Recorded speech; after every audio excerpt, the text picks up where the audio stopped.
Shalom, salam sejahtera bagi Bapak Ibu Saudara-saudara, anak-anak yang dikasihi oleh Tuhan Yesus Kristus. Jumpa kembali bersama saya Pendeta Eka di dalam renungan firman Tuhan pada hari ini, hari Selasa 27 September 2022. Sukacita damai sejahtera dari Tuhan Yesus kiranya menyertai hidup kita sekalian, puji nama Tuhan. Sampai pada pembacaan firman Tuhan hari ini, yakni kitab Yesaya pasal 27. Kiranya firman Tuhan yang kita baca sungguh memberkati hidup kita sekalian. Baik, sebelum kita akan merenungkan bagian firman Tuhan hari ini, kita akan berdoa bersama. Tuhan Allah Bapa di surga, dalam nama Tuhan Yesus, kami datang kepadamu mengucapkan syukur dan terima kasih untuk setiap berkat, anugerah, kasih setia Tuhan yang boleh kami alami dari hari ke hari. Biarlah semua yang Tuhan boleh nyatakan membuat kami semakin mengenal pribadi Tuhan. Kami mau hidup dalam ketaatan. Kami mau terus memperdengarkan hati pikiran kami dengan kebenaran firman Tuhan, supaya kami semakin mengerti kehendak Tuhan. Ya Tuhan, Kau mampukan kami untuk dapat memahami apa yang Kau firmankan. Juga Engkau yang menolong kami untuk kami dapat menggenapi setiap firman Tuhan yang kami pelajari setiap hari. Terima kasih Bapa, inilah diri kami. Kami sedia belajar firman Tuhan. Demi nama Tuhan Yesus kami berdoa. Haleluya, amin. Bapak Ibu Saudara-saudara, anak-anak yang dikasihi oleh Tuhan, saya akan membacakan dalam Yesaya pasal 27 ayat 1 sampai 13. Demikianlah firman Tuhan. Pada waktu itu Tuhan akan melaksanakan hukuman dengan pedangnya yang keras, besar dan kuat atas Lewiatan. Ular yang meluncur atas Lewiatan, ular yang melingkar, dan ia akan membunuh ular naga yang di laut. Pada waktu itu akan dikatakan, bernyanyilah tentang kebun anggur yang elok. Aku Tuhan penjaganya. Setiap saat aku menyiraminya, supaya jangan orang mengganggunya. Siang malam aku menjaganya. Kehangatan murka tiada padaku. Sekiranya tampak padaku putri malu dan rumput, aku akan bertindak memeranginya dan akan membakarnya sekaligus.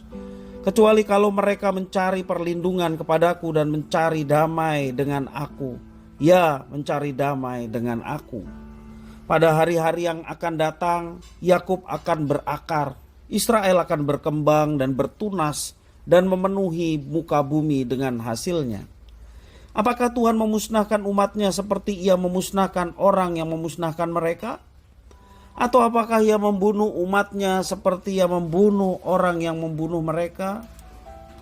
Dengan menghalau dan dengan mengusir mereka, Engkau telah melawan mereka. Ia telah menyisihkan mereka dengan anginnya yang keras di waktu angin timur. Maka beginilah akan dihapuskan kesalahan Yakub, dan inilah buahnya kalau ia menjauhkan dosanya. Ia akan membuat segala batu mesbah seperti batu-batu kapur yang dipecah-pecahkan, sehingga tiada lagi tiang-tiang berhala dan pedupaan-pedupaan yang tinggal berdiri. Sebab kota yang berkubu itu terpencil, suatu tempat kediaman yang dikosongkan dan ditinggalkan seperti padang gurun. Anak lembu akan makan rumput dan berbaring di situ menghabiskan dahan-dahan pohon.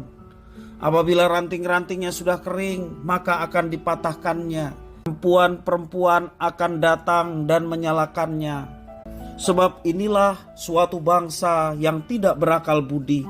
Itulah sebabnya dia tidak disayangi oleh Dia yang menjadikannya, dan tidak dikasihi oleh Dia yang membentuknya.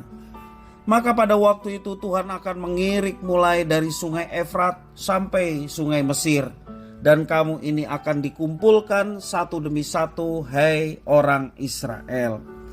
Pada waktu itu sangkakala besar akan ditiup, dan akan datang mereka yang hilang di tanah Asyur, serta mereka yang terbuang ke tanah Mesir untuk sujud menyembah kepada Tuhan di gunung yang kudus di Yerusalem.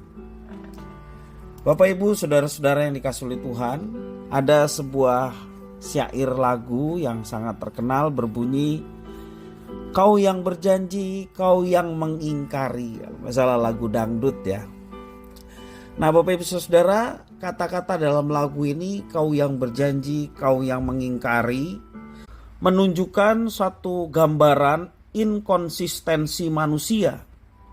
Janji manusia selalu indah, enak didengar, namun pada kenyataannya seringkali pahit dan menyakitkan hati karena janji manis itu diingkari, tidak digenapi. Namun tidak demikian dengan janji Tuhan. Janji Tuhan akan selalu Dia tepati. Itulah yang dimaksud dengan janji yang manis. Yesaya menyampaikan janji Tuhan untuk menghukum Lewiatan.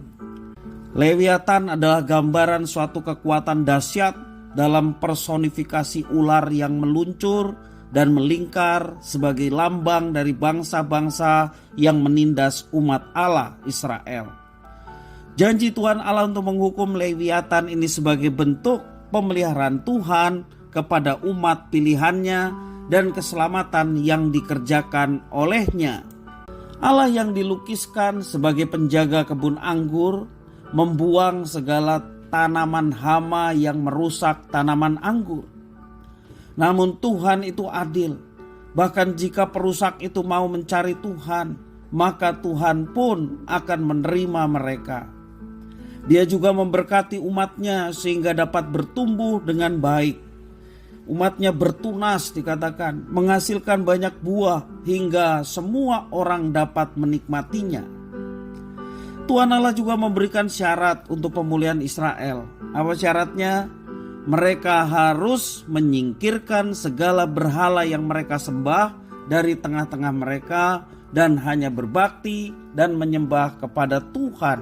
Itu syarat yang mutlak untuk Tuhan memulihkan Israel dan memberkati Israel. Dan keadaan Israel akan dipulihkan.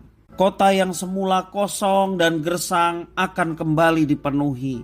Penduduknya yang terserak-serak akan dibawa pulang kembali ke Yerusalem dan di sana mereka akan menyembah Tuhan Allah Israel. Tuhan Allah pencipta langit dan bumi mengasihi umat yang dipilihnya. Dia akan melindungi mereka dari segala bangsa yang mengancam. Oleh karena itulah umat pilihannya harus menyembah hanya kepada Tuhan saja dan memusnahkan segala bentuk penyembahan berhala, karena yang disembah Ia yang telah memilih dan cemburu terhadap perbuatan umatnya yang tidak menyembah hanya kepada Tuhan. Percayalah kepada janji Tuhan yang sungguh indah. Demikian juga kita. Mari kita berpegang pada janji Tuhan bahwa Dia akan menyertai dan memberkati. Tuhan tidak menuntut umatnya harus taat, dan taat. Tetapi di balik setiap ketaatan, Tuhan menyediakan berkat-berkat-Nya karena Dia adalah Allah yang baik, Dia adalah Allah sumber segala berkat. Mari kita meyakini kalau Tuhan membebaskan Israel dari segala belenggu penjajahan dan penindasan Lewiatan, demikian juga Tuhan yang kita sembah, Dia yang akan membebaskan setiap umatnya dalam segala tantangan yang dialaminya. Dan kuncinya sama, mari kita hanya berbakti, hanya memuji, menyembah kepada Tuhan. Mari kita mentaati setiap firman-Nya dengan sungguh-sungguh. Tuhan yang melihat kesungguhan hati kita dalam melaksanakan apa yang diperintahkan-Nya, Dia sumber segala berkat yang akan menyertai, memberkati setiap umat yang dengan setia melakukannya. Karena itu Bapak Ibu Saudara-saudara, mari kita mempercayakan diri kepada Tuhan Allah. Dan kita juga wajib untuk membuang segala bentuk dalam tanda petik berhala. Berhala adalah perhatian kita yang lain, fokus kita yang lain lebih daripada kepada Tuhan. Kita mau membuang semuanya itu. Semua itu akan mendatangkan murka dari Tuhan. Mari kita hanya berfokus mengabdikan diri kepada Tuhan. Hati kita hanya tertuju kepada Tuhan dan terus belajar mentaati apa yang diperintahkannya. Dan percayalah, Dia adalah pribadi yang baik, Dia adalah pribadi yang melihat. Ketika Dia melihat apa yang dikerjakan umatnya, Dia Allah yang baik, akan menyertai dan memberkati setiap umatnya yang setia melaksanakan apa yang diperintahnya. Kiranya firman Tuhan memberkati kita sekalian. Mari kita berdoa. Tuhan Allah Bapa di surga, kalau Tuhan mengalahkan bangsa-bangsa yang telah menindas umat Israel, tak kala umat Israel kembali kepada Tuhan dan hidup hanya menyembah kepada Tuhan. Demikian juga kami meyakini bahwa Tuhan yang akan memberkati setiap umat Allah yang saat ini mau hidup hanya berbakti, hanya menyembah, dan hanya mentaati kepada Tuhan.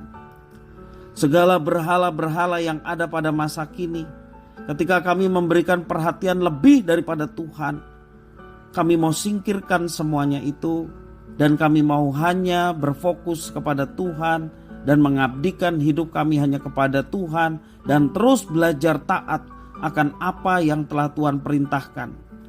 Dan kami percaya Engkau yang menyertai umat-Mu. Engkau juga yang akan memberkati umat-Mu di masa sekarang ini yang mau hidup tunduk dan taat kepadamu. Terima kasih ya Tuhan atas firman-Mu. Demi nama Tuhan Yesus kami berdoa. Haleluya. Amin.